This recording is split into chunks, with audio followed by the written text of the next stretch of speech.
জয় জগৎবন্ধু, জয় শ্রীরাম ডাহাপাড়া, জয় শ্রী গুরুদেব, জয় জগৎবন্ধু। মহাবতারী শ্রী শ্রী প্রভু জগৎবন্ধু সুন্দর কি দীক্ষা নিয়েছিলেন? যদি নিয়ে থাকেন, ওনার গুরুকে, তাই আজ আমরা জানবো।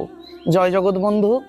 মহাবতারী শ্রী শ্রী প্রভু জগৎবন্ধু সুন্দর নবদ্বীপের শ্রী রঘুনন্দন গোস্বামীজি জিজ্ঞাসা করলেন প্রভু বন্ধু সুন্দরকে, বললেন, প্রভু আপনার গুরুকে?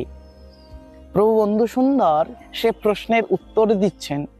প্রভু বন্ধু সুন্দর বললেন, তোদের বিশ্বভানুনন্দিনী। বিশ্বভানুনন্দিনী মানে শ্রীমতী রাধা ঠাকুরানী। প্রভু বন্ধু সুন্দরের গুরু হলেন শ্রীমতী রাধা ঠাকুরানী। কিভাবে দীক্ষা পেলেন প্রভু বন্ধু সুন্দর?